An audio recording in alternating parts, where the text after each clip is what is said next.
अस्सलाम वालेकुम। जी गाइस, आज हमने डिस्कस करना है हमारा क्यूएम का बहुत ही मोस्ट समझ लीजिए कि आपके आई कैप की तरफ से भी और आपके स्टैट्स के हवाले से भी मोस्ट इम्पॉर्टेंट टॉपिक। नाम है इसका बाइनोमियल डिस्ट्रीब्यूशन। प्रोबेबिलिटी डिस्ट्रीब्यूशन में पहली डिस्ट्रीब्यूशन है बाइनोमियल डिस्ट्रीब्यूशन। इसके तकरीबन 5 से 10 नंबर के क्वेश्चन प्रोबेबिलिटी डिस्ट्रीब्यूशन में बाइनोमियल के ही आ जाते हैं। तो बाइनोमियल डिस्ट्रीब्यूशन में होता क्या है, करते क्या है, ये सारा कुछ हमने इनकी प्रॉपर्टीज़ में से देखना है। और ये क्वेश्चन की बाइफरकेशन जो है वो भी इनकी प्रॉपर्टीज़ में से ही मिलेगी। हमारे पास जितनी भी डिस्ट्रीब्यूशंस होंगी उनकी प्रॉपर्टीज़ इनको डिफ्रेंशिएट कर रही होंगी। जैसे कि सबसे पहले आपको नज़र आ रहा होगा बाइनोमियल डिस्ट्रीब्यूशन। बाइनोमियल डिस्ट्रीब्यूशन में इसकी जो पहली प्रॉपर्टी है वो कहता है जी it deals with discrete data. आपके पास हमने पढ़ा था स्टैट्स में कि जनाब दो किस्म के वेरिएबल्स या डाटा होते हैं। फॉर एग्जांपल डिस्क्रीट और कॉन्टीन्यूस। कॉन्टीन्यूस में क्या होता है जी, आपके पास वैल्यूज़ में गैप नहीं होता, जंप्स नहीं होते। और डिस्क्रीट में क्या होता है, आपके पास गैप होता है, जंप्स होते हैं। मतलब होल नंबर अगर हो, सिर्फ होल नंबर, तो वो डिस्क्रीट। और होल नंबर के साथ अगर फ्रैक्शन भी कोई चीज़ जा रही हो वो कॉन्टीन्यूस। और अगर मैं इससे भी ज़्यादा इसको आसान करूं तो मैं ये कह सकता हूँ जो चीज़ डेसिमल में आ सकती है, जो वेरिएबल डेसिमल में आ सकता है वो आपके पास क्या है, कॉन्टीन्यूस। और जो डेसिमल में नहीं आ सकता, सिर्फ डिजिट्स में रह सकता है, वो क्या है आपके पास, डिस्क्रीट। तो अगर आपके पास क्वेश्चन में जो वेरिएबल है वो डिस्क्रीट होगा तो पहली प्रॉपर्टीज़ की जो है वो मीट कर जाएगी। It deals with discrete data. Second है जी it deals with independent events. Probability में बेटा आप लोगों ने दो चीज़ें देखी होंगी, एक इंडिपेंडेंट इवेंट और एक डिपेंडेंट इवेंट। इंडिपेंडेंट इवेंट कौन से इवेंट्स होते हैं, वो कहते हैं जनाब अगर कोई एक चीज़ अकर हो गई है तो उसकी अकरेंस किसी दूसरे की अकरेंस को फ़र्क नहीं पहुंचाएगी, कि किसी दूसरे की अकरेंस पहले की अकरेंस से इफ़ेक्ट नहीं होगी। ठीक है। फॉर एग्ज़ाम्पल अगर मेरे पास 10 बॉल्स हैं मुख्तलिफ़ कलर्स की, और अगर मैंने एक बॉल उठा ली है तो दूसरों को उसके उठने से कोई फ़र्क नहीं पड़ेगा। ठीक है, ये चीज़ आप लोगों ने बेसिकली देखी भी होगी आपके शुरू वाले लेक्चर्स में। और डिपेंडेंट इवेंट कौन सा होता है, जिससे एक चीज़ की अकरेंस से दूसरे की अकरेंस के ऊपर फ़र्क पड़ता है, एक की अकरेंस से दूसरे की अकरेंस के ऊपर फ़र्क पड़ता है। फॉर एग्ज़ाम्पल अगर मैं ये कहता हूँ कि जनाब मैंने दो चीज़ें इकट्ठी उठानी है, जो पहली उठाऊँगा उसकी प्रोबेबिलिटी अलग देखनी है, दूसरी की प्रोबेबिलिटी मैंने अलग देखनी है। तो पहले की अगर प्रोबेबिलिटी देखूंगा और दूसरे अगर उसके साथ मुंसलिक होगा तो उसकी प्रोबेबिलिटी ऑब्वियसली इफ़ेक्ट होगी। ठीक है। तो इंडिपेंडेंट इवेंट या डिपेंडेंट इवेंट, या आप लोगों ने इसको डिटेल में देखा होगा। इसके आसान वर्जन है विद रिप्लेसमेंट और विदाउट रिप्लेसमेंट। इंडिपेंडेंट किसको कहते हैं, विद रिप्लेसमेंट को। डिपेंडेंट किसको कहते हैं, विदाउट रिप्लेसमेंट को। ठीक है। अच्छा जी, इसके बाद तीसरी आपके पास आती है जी the experiment is repeated for a fixed number of times. कि एक्सपेरिमेंट जो है उस वो रिपीट किया जाए, यानी कि जो हम लोग ट्रायल्स लेते हैं वो आपके पास फिक्स नंबर होते हैं। मतलब 10 ट्रायल का मतलब है हमने प्रोबेबिलिटी निकालनी है कितनी दफ़ा। ठीक है, कितनी चीज़ों की, 10, 20, 50, 100 जितनी भी हो सकती हैं, लेकिन यहाँ पे नंबर क्या होगा, फिक्स्ड होगा, फिक्स नंबर ऑफ टाइम के लिए। ठीक है। मतलब कि यहाँ पे ये नहीं होगा हम कह देंगे जनाब अच्छा मोर देन जो आपके पास काफ़ी सारे बॉल्स हैं और आपने बताना है कि इनमें से 3 की प्रोबेबिलिटी, नहीं, ऐसा नहीं है।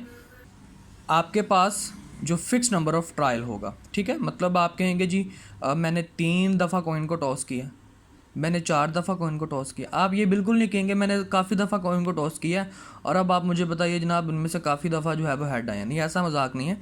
आपके पास फिक्स्ड नंबर ऑफ ट्रायल होंगे। ठीक है। उसके बाद कहता है जी the outcome of each trial is divided into 2 categories in explanation, success and failure. मतलब जो आपके पास आउटकम आएगी तो वो या तो सक्सेस होगी या फेलियर होगी। सक्सेस या फेलियर होने का मतलब क्या है, देख बेटा सक्सेस का मतलब क्या था, सक्सेस का मतलब ही होता है कि chance to win. Probability of success क्या है, चांसेस टू विन, जीतने के चांस, जीतने का मतलब क्या है, जो आपको रिक्वायरमेंट हो रही है इसके होने के चांसेस कितने हैं, उसको हम लोग कहते हैं सक्सेस। और फेलियर क्या है, चांस टू लूज़, मतलब ना होने के चांस, फेल होने के चांसेस। ठीक है, तो आपके पास सक्सेस या फेलियर का कोई काम होगा या नहीं होगा, तीसरी कंडीशन नहीं है। फॉर एग्जांपल अगर मैं आप लोगों को कहता हूँ कि बारिश होगी या नहीं होगी, ये कोई मजाक नहीं है कि थोड़ी थोड़ी हो रही है, तेज़ हो रही है, भाई हो तो रही है ना, या तो बारिश होगी या नहीं होगी, या सक्सेस या फेलियर। ठीक है, हेड आएगा या टेल आएगा, लोग लाइक करेंगे या डिसलाइक करेंगे। ठीक है, न्यूट्रल भी हो सकते हैं लेकिन लाइक या डिसलाइक करेंगे। ऐसा नहीं हो सकता कि एक बंदे को मैं लाइक भी करूं और एट द सेम टाइम मैं उसको डिसलाइक भी करूं। ठीक है, या मैं लाइक करूंगा या डिसलाइक करूंगा। ठीक है, प्रैक्टिकली इट्स नॉट पॉसिबल। अच्छा, उसके बाद कहता है जी जो सक्सेस की प्रोबेबिलिटी है उसको हम लोग पी से डिनोट करते हैं और फेलियर की प्रोबेबिलिटी को हम लोग क्यू से डिनोट करते हैं। और Q equals to 1 minus P, यानी कि आपके पास P plus Q equal to 1 आ जाएगा, यानी कि सक्सेस और फेलियर को ऐड कर लो और आपके पास आंसर 1 आ जाएगा। इसके बाद कहता है जी the success remains constant for each trial, the success remains constant for each trial. इसका मतलब क्या है, इसका मतलब है कि बेटा आपके पास अगर एक ट्रायल के ऊपर जितनी सक्सेस है, मतलब एक कॉइन के ऊपर हेड आने के चांसेस कितने हैं, हम कहते हैं जी 0.5 या 1/2। तो 50 के ऊपर क्या हो गया, वो कहेगा जनाब 50 के ऊपर भी हेड आने के चांसेस कितने हैं, 1/2 या 0.5 ही हैं। मतलब चांस ट्रायल्स ज़्यादा होने की वजह से सक्सेस के ऊपर कोई फ़र्क नहीं पड़ेगा। ठीक है, अगर 50 कॉइन्स हैं तो उन 50 कॉइन्स में 50 हेड्स होंगे और 50 टेल्स होंगी। 2 कॉइन्स हैं तो उनमें से 2 हेड्स होंगे, 2 टेल्स होंगी।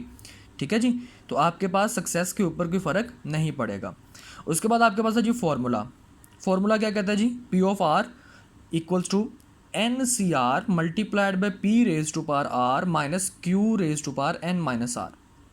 एन क्या जी, नंबर ऑफ ट्रायल, मतलब कितनी दफ़ा आपने ट्रायल लेना। 2 कॉइन टॉस किए हैं, 50 कॉइन टॉस किए हैं, 10 बंदे सेलेक्ट किए हैं, 15 बंदे सेलेक्ट किए हैं। ठीक है, उसके बाद आर क्या चीज़ है जी, आर है रिक्वायर्ड नंबर ऑफ सक्सेस। हमने कहा जी हमने 10 बंदे सेलेक्ट किए हैं, उनमें से बताइए 3 बंदे जो हैं वो किसी की फेवर में हैं। ठीक है, तो 3 फेवर में आना हमारे लिए क्या है, रिक्वायरमेंट ऑफ सक्सेस। तो आपके पास आर क्या आ जाएगा, 3, यानी कि रिक्वायर्ड नंबर ऑफ सक्सेस। और पी आपके पास क्या जी, प्रोबेबिलिटी ऑफ सक्सेस। हम कहते हैं जनाब उस बंदे के जीतने के चांसेस 60% है, तो 60% जीतने के चांसेस का क्या मतलब है, प्रोबेबिलिटी ऑफ सक्सेस मेरे पास क्या है, पी। और उसके बाद Q, probability of failure as we know 1 minus P.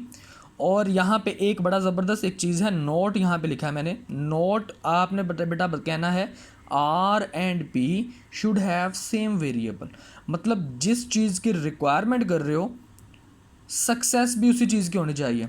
For example मैंने रिक्वायरमेंट किया जी 10 बंदे हैं, मुझे आपने बताना है 10 बंदों में से 3 बंदे ऐसे जो फेवर कर रहे हो, इसकी प्रोबेबिलिटी किसकी बतानी है, 3 ऐसे बंदे जो फेवर कर रहे हो। तो यहाँ पे वेरिएबल क्या है, फेवर।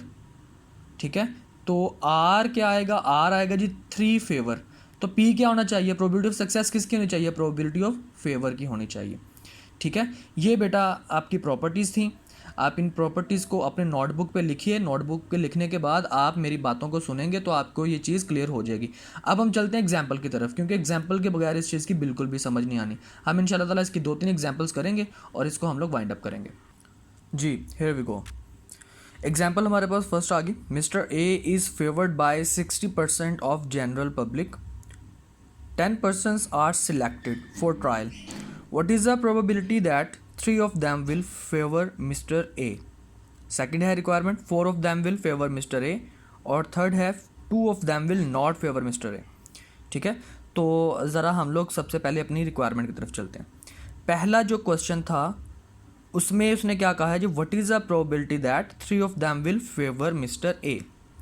ठीक है, अब बेटा गिवन आपके क्वेश्चन के अंदर सॉल्यूशन जो है वो छुपा होता है। गिवन रिक्वायरमेंट जो है वो गिवन डाटा में से पूरी होती हैं। तो देखते हैं कि क्या इसके ऊपर बाइनोमियल डिस्ट्रीब्यूशन लग सकती है कि नहीं लग सकती। तो बेटा सबसे पहले देखेंगे कि वेरिएबल आपके पास जो डाटा जो है वो आपके पास डिस्क्रीट है कि कॉन्टीन्यूस है। ठीक है, डाटा कितने बंदों का जी 10 persons, 10 persons are selected, number of trial N आपके पास कितना 10 पर्सनस आर सिलेक्टेड। तो इसका मतलब क्या है कि ये आपके पास पर्सनस हैं।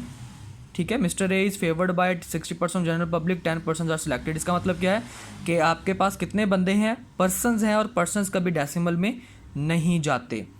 ठीक है, पर्सनस कभी डेसिमल में नहीं जाते, तो लिहाजा हम इस चीज़ को क्या करते हैं जनाब, ये आपके पास डिस्क्रीट डाटा है। उसके बाद देखते हैं कि जनाब ये डिपेंडेंट इवेंट है कि इंडिपेंडेंट। तो फेवर करना या डिसफेवर करना ये किसी चीज़ पे डिपेंड कर रहा होता है। मतलब कहना इसे कि फेवर अगर कोई बंदा करता है तो एट द सेम टाइम उसी चीज़ को डिसफेवर करता है, तो is it possible practically? It's not possible. ठीक है, तो फेवर करना या डिसफेवर। उसके बाद हम कहते हैं जनाब फिक्स नंबर ऑफ ट्रायल, जैसे हमने देख लिया 10% फिक्स नंबर ऑफ ट्रायल है।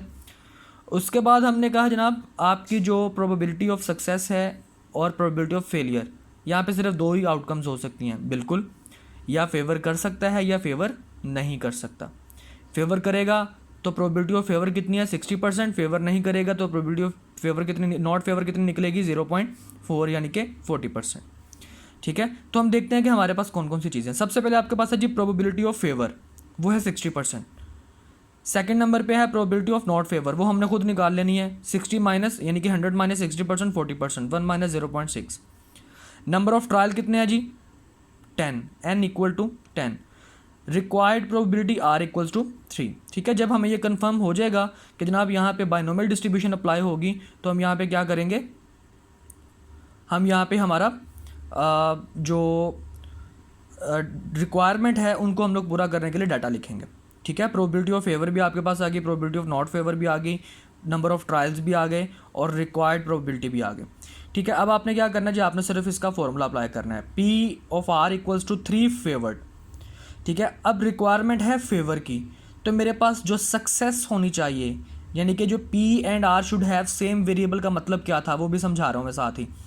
तो फेवर की रिक्वायरमेंट है 3 बंदे फेवर करेंगे, तो प्रोबेबिलिटी ऑफ सक्सेस यानी कि पी क्या होना चाहिए फेवर का, प्रोबेबिलिटी ऑफ फेवर। तो रिक्वायरमेंट फेवर की है 3 फेवर, तो पी क्या हो जाएगा 0.6। अगर पी 0.6 है तो क्यू क्या हो जाएगा 0.4 हो जाएगा। ठीक है, तो एन सी आर यानी कि 10C3 multiplied by P raise to power R यानी कि 0.6 raise to power 3 multiplied by Q raise to power N minus R यानी कि 0.4 रेज टू पावर 10 माइनस 3, जिसका मतलब 7 होता है। तो आपके पास आंसर क्या आएगा 0.04246। ठीक है, ये है बेटा आपके पास के 10 बंदे सेलेक्ट किए हैं, 60% जनरल पब्लिक लाइक करती है, फेवर करती है, और उनमें से 3 बंदों की प्रोबेबिलिटी बतानी है कि वो भी फेवर करेंगे। ठीक है जी, इसके बाद हम सेकंड रिक्वायरमेंट की तरफ चलते हैं जी। तो सेकंड रिक्वायरमेंट हमारी क्या थी, सेकंड रिक्वायरमेंट थी हमारी 4 of them will favour Mister A. 4 of them will favour यानी कि 10 बंदे ही हैं, लेकिन अब उनमें से 4 बंदे जो हैं वो फेवर करेंगे मिस्टर ए को। तो हम कहते हैं जनाब हेयर n इक्वल्स टू 10 यानी कि ट्रायल अभी भी कितने हैं 10, r equal to 4 favour. Requirement कितने के जी, प्रोबेबिलिटी किसकी बतानी है 4 फेवर करेंगे, तो 4 फेवर। अभी भी रिक्वायरमेंट r का वेरिएबल फेवर है यानी कि फेवर में आ रहा है, तो p क्या होना चाहिए सक्सेस ऑफ फेवर यानी कि p इक्वल्स टू 0.6 और q क्या होएगा 0.4। रिक्वायरमेंट में कैसे लिखेंगे जी, p of r equals to p of r equals to 4 favour, और फॉर्मूला क्या जाएगा जी N C R multiplied by P raise to power R multiplied by Q raise to power N minus R. ठीक है जी, तो यहाँ पे हमारे पास हम लोग यहाँ पे क्या करेंगे, हम यहाँ पे लिखेंगे जनाब आपके पास 10C4 then 0.6 raise to power 4 then 0.4 raise to power 10 minus 4, आपस में मल्टीप्लाई हो जाएंगे, तो आपके पास इसका आंसर आ जाएगा 0.1115। ठीक है, ये किसका आंसर है, ये है 4 of them will favour Mister A. जी बेटा, अब हम आते हैं हमारे थर्ड रिक्वायरमेंट की तरफ। थर्ड रिक्वायरमेंट आपको क्या कहते हैं जी, 2 of them will not favour Mister A. 2 of them will not favour Mister ए। ऊपर वाली रिक्वायरमेंट्स क्या थी, पहले था 3 of them will favour Mister A, 4 of them will favour Mister ए, और लास्ट रिक्वायरमेंट क्या है 3 of them will not favour Mister ए। तो यहाँ पे हम लोग क्या लिखेंगे, हम लिखेंगे जनाब हेयर n इक्वल्स टू 10 जैसे कि हमारे पास था, लेकिन इस दफ़ा r क्या है, 2 नॉट फेवर्ड, 2 बंदे फेवर नहीं करेंगे। तो प्रोबेबिलिटी ऑफ फेवर हमने कहा था 60% है, प्रोबेबिलिटी ऑफ नॉट फेवर हमने कहा था 40% है। लेकिन बेटा यहाँ पे रिक्वायरमेंट नॉट फेवर की है, यानी कि आर का वेरिएबल क्या है, नॉट फेवर, और हमने कहा था R and P should have same variable. अगर रिक्वायरमेंट नॉट फेवर की है तो सक्सेस किसकी होनी चाहिए, नॉट फेवर की। तो हम लोग यहाँ पे क्या लिखेंगे, यहाँ पे जो नॉट फेवर है इस दफ़ा वो क्या बन जाएगा, P, यानी कि 0.4 आपके पास P आ जाएगा और 0.6 आपके पास क्या बन जाएगा, Q। ठीक है, तो probability of R equals to not favoured equal to 10C2 multiplied by 0.4 raise to power 2 multiplied by 0.6 raise to power 10-2, और आपके पास आंसर क्या आएगा, 0.1209। ठीक है जी, ये बेटा आपके पास बाइनोमियल डिस्ट्रीब्यूशन का कॉन्सेप्ट है। ठीक है, अब इसी तरह की चीज़ें को आपने अपनी उनकी प्रॉपर्टीज़ को जब आप अप्लाई करोगे और उस चीज़ को डिस्टिंग्विश करोगे उन क्वेश्चंस को बाइनोमियल डिस्ट्रीब्यूशंस की तरफ, तो आपसे बेटा बहुत इजीली ये क्वेश्चन सॉल्व हो जाएंगे। इनमें एक चीज़ का आपने बिल्कुल ख़ास ख्याल करना है कि आपके पास आर और पी का वेरिएबल सेम होना चाहिए, तो आपके पास आंसर ठीक आएगा। यहाँ पे 4 चीज़ें ही हैं, number of trial, required probability, probability of success और प्रोबेबिलिटी ऑफ फेलियर। बेटा ये 4 चीज़ें ही आपके पास हैं। ठीक है, अगर ये 4 चीज़ों का पता चल जाता है आपको तो आपके सारे के सारे सवाल इजीली सॉल्व हो सकते हैं। चलें जी, इंशाल्लाह हम अब हमारे नेक्स्ट जो है वो लेक्चर हम इंशाल्लाह ताला हमारी नेक्स्ट डिस्ट्रीब्यूशन के ऊपर देंगे। अल्लाह हाफिज़।